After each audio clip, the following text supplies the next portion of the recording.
बिस्मिल्लाहिर्रहमानिर्रहीम अस्सलाम वालेकुम। Welcome to our YouTube channel clear concept with Ismail.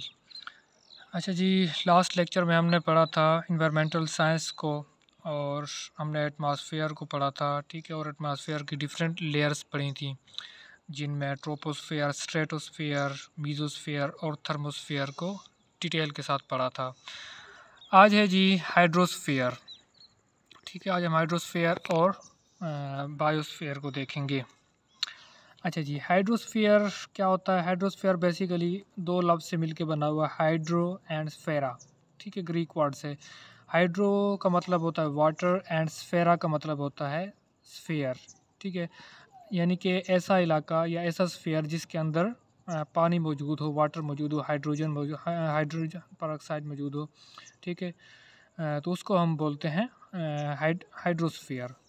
The total amount of water on a planet is called hydrosphere. मतलब है कि ज़मीन के ऊपर जितना भी पानी मौजूद है ना, वो वाला हिस्सा जो इलाका, उसको हम बोलते हैं हाइड्रोस्फीयर।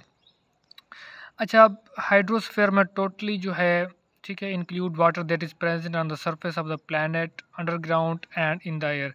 अच्छा, अब जो पानी जो है, वाटर है, वो ज़मीन के सरफेस के ऊपर भी मौजूद है, ठीक है। अंडरग्राउंड भी मौजूद है, ठीक है। उसके बाद हवा में भी, वेपर्स की फार्म में भी मौजूद है। तो डिफरेंट फार्म के ऊपर जो है ना पानी मौजूद है। फ्रोज़न फार्म, ग्लेशियर्स की फार्म में भी मौजूद होता है, ठीक है। उसके बाद जो है ना अंडरग्राउंड नीचे जो है ज़मीन के अंदर भी पानी मौजूद होता है, और एयर्स में वाटर वेपर्स की फार्म में भी पानी मौजूद है, ठीक है जी। अच्छा जी, उसके बाद जो है ना on earth liquid water exist in the surface, ठीक है, on the surface in the form of ocean, lakes and rivers, ठीक है। उसके बाद जो है ना ये वेल्स, एक्वाफेयर्स, ग्राउंड वाटर की फॉर्म में भी एग्जिस्ट करता है। अच्छा, ये उसके बाद एक और इसकी डेफिनेशन होती है क्रायोस्फेयर, ठीक है। अब क्रायोस्फेयर क्या है? Frozen part of the hydrosphere is called cryosphere. मतलब है कि फ्रोज़न पार्ट, पानी का वो स्फीयर, ठीक है, वो स्फीयर जिसके ऊपर जो है ना पानी जो है वह फ्रोज़न फार्म में मौजूद हो, जमे हुए, मतलब है कि बर्फ़ की फार्म में मौजूद हो, उस स्फीयर को हम बोलते हैं क्रायोस्फेयर, ठीक है। तो ये इंपॉर्टेंट टर्म आपने याद रखनी है। तो ये कभी कभी वो पूछ लेता है एग्जाम्स में, what does cryosphere means? Frozen part of the hydrosphere is called cryosphere. अच्छा जी, ये तो हमने जनरल से थोड़ा सा हाइड्रोस्फेयर के बारे में हमने थोड़ी सी इसकी डेफिनेशन देख ली और इसकी थोड़ी सी वो देख ली। अब हम ग्लोबली वाटर डिस्ट्रीब्यूशन करते हैं कि ग्लोबल जो है ना पूरी ज़मीन के ऊपर जो है ना वो कितने परसेंट पानी मौजूद है, और कितनी फ़ीसद जो है ना फ्रेश वाटर मौजूद है, और कितनी परसेंट जो है ना वो सैलाइन वाटर है।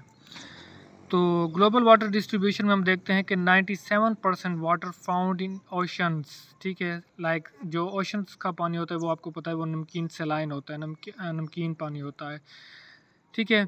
उसके बाद जो है ना ये थोड़ा सा पानी जो है ना वो कैस्पियन सी, जो हमने जियोग्राफी के लेक्चर में पढ़ा था, कैस्पियन जो सेंट्रल एशियस में एक जो लेक पढ़ी थी हमने, कैस्पियन सी, ठीक है। तो उसके अंदर भी जो है ना पानी जो है वो सैलाइन फार्म में मौजूद है, यानी कि नमकीन पानी मौजूद है, सैलाइन वाटर। अच्छा, 97% जो है ना वो ओशन में पानी मौजूद है, और 3% जो है ना वाटर जो है ना वो फ्रेश वाटर की फॉर्म में मौजूद है, ठीक है। 97% जो है ना वो समंदर में पाया जाता है पानी, और 3% जो है ना वो नदी, नालों, दरियाओं की फॉर्म में पानी जो है ना वो मौजूद होता है। अच्छा, अब थोड़ा सा डायग्राम की मदद से हम इसको देख लेते हैं। अच्छा जी, ये देखें, मैंने एक डायग्राम बनाई हुई है, दो स्फेयर्स मैंने बनाए हुए हैं, ठीक है।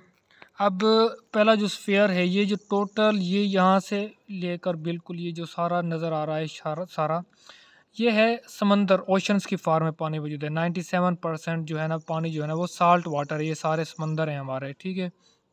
ये समंदर है पूरा, ठीक है।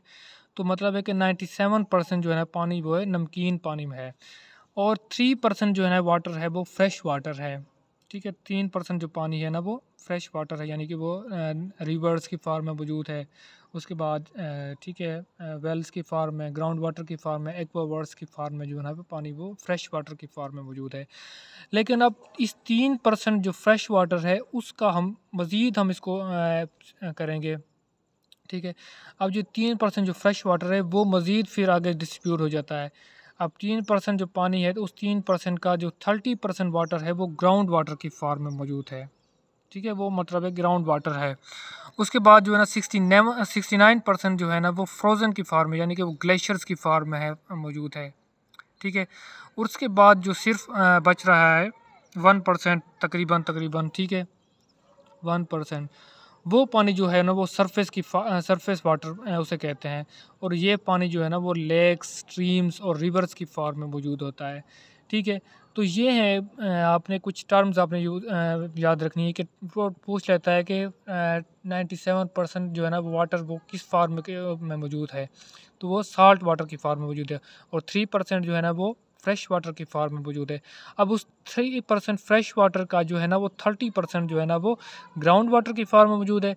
जो 69% है वो फ्रोज़न फॉर्म में, यानी कि वो ग्लेशियर्स की फॉर्म में मौजूद है, ग्लेशियर्स की फॉर्म में। और उसके बाद जो है ना सिर्फ 1% जो है ना वो सरफेस, यानी कि वो वाटर्स और लेक्स, स्ट्रीम्स, एक्वाफॉर्ड्स और अंडरग्राउंड वाटर्स की फॉर्म में है ना वो मौजूद है, जिससे हम पानी को यूज़ करते हैं। वो हमारे डेली रूटीन में यूज़ होता है, घरों में यूज़ होता है, पानी पीने के लिए जो हमने यूज़ होता है। वो सिर्फ 1% पानी यूज़ करते हैं, जो पूरे ओवरऑल जो ग्लोबल है 3%। ठीक है,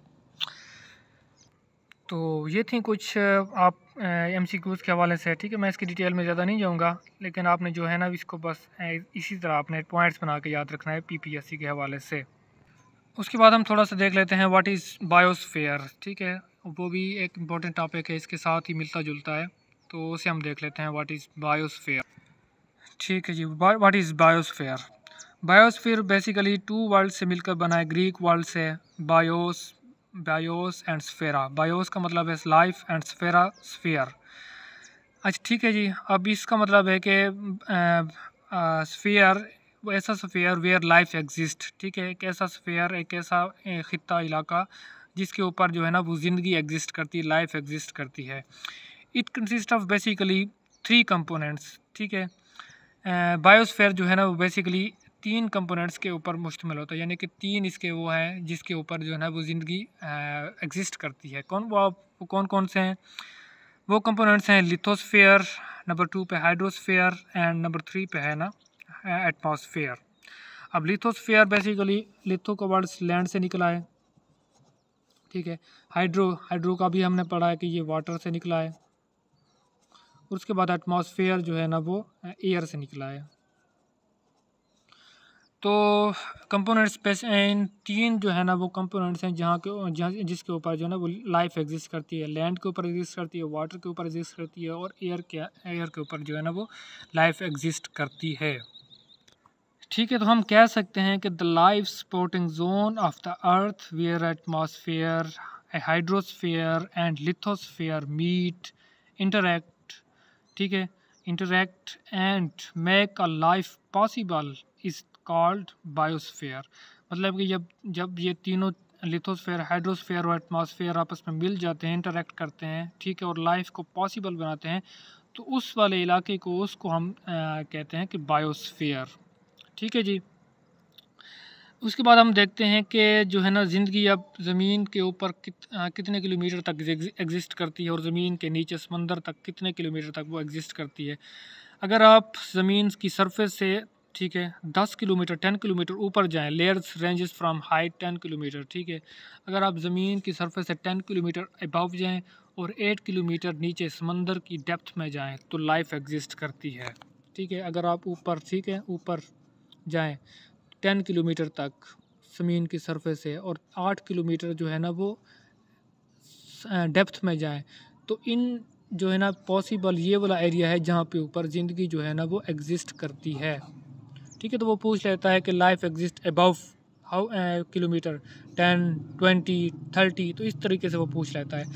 तो वो कभी पूछता है कि the life exist in the depth. ठीक है, तो कितने किलोमीटर होगा? वो 8 किलोमीटर जो है ना वो एग्जिस्ट करता है। उसके बाद जैसे जैसे आप ज़मीन डेप्थ में, समंदर की ओशन डेप्थ में चलते जाएंगे, तो वो जो है ना वो डार्क होता चला जाएगा। उस वहाँ के ऊपर जो है ना 8 किलोमीटर तक ही समंदर की जो है ना सूरज की जो है ना वो लाइट पहुँच पाती है, जहाँ की जिसके ऊपर जो है ना वो ज़िंदगी एग्जिस्ट करती है। ठीक है जी। तो ये आपने याद रखना है। अच्छा, उसके बाद है, ठीक है, the biosphere is the biggest biological system. ठीक है, बायोस्फीयर जो है ना वो बिगेस्ट बायोलॉजिकल सिस्टम है। It consist of smaller functional unit known as biomes. Biome, ठीक है। अब बायोम क्या है, अब हम बायोम को देखते हैं, व्हाट इज़ बायोम। ठीक है, तो कभी कभी वो इस तरह पूछ लेते हैं, what is biome. Biome is a large geographical area of distinctive plant and animals groups which are adopted to that particular environment. ठीक है, तो ये एक पार्टिकुलर जो बायोम है वो लार्ज जियोग्राफिकल एक एरिया है, डिस्टिंक्ट एरिया है। अब किस चीज़ का है, प्लांट और एनिमल्स के ग्रुप्स का, जिस which are adapted to particular environment, जो अपने आप को जो अडाप्ट करते हैं पार्टिकुलर एक ख़ास इन्वायरमेंट के अंदर, तो उसको हम बोलते हैं बायोम। अब बायोम की आगे बहुत सी आगे टाइप्स हैं, कौन कौन सी हैं जी, जैसे हो गया फॉरेस्ट बायोम हो गया, डिज़र्ट बायोम हो गया, ग्रीनलैंड बायोम हो गया, टंड्रा बायोम हो गया, उसके बाद जो है ना वो इक्वेटिक बायोम हो गया। तो ये डिफरेंट टाइप्स की जो है ना वो बायोम्स है, जो जियोग्राफिकल जो है ना एरिया है डिस्टिंक्टिव, किन चीज़ों का, प्लांट और एनिमल्स का, जो अपने आप को अडॉप्ट करते हैं इसके ऊपर पार्टिकुलर इन्वायरमेंट के अंदर। ठीक है, तो हम बायोम्स को नेक्स्ट लेक्चर में इंशाल्लाह हम डिस्कस करेंगे। तो आपने इसको इस तरह याद रखना है। ठीक है, जो होप सो आपको समझ आई हो।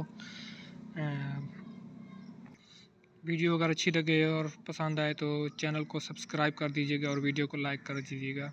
ठीक है जी, ओके जी, अपना ख्याल रखिएगा, अल्लाह हाफिज़।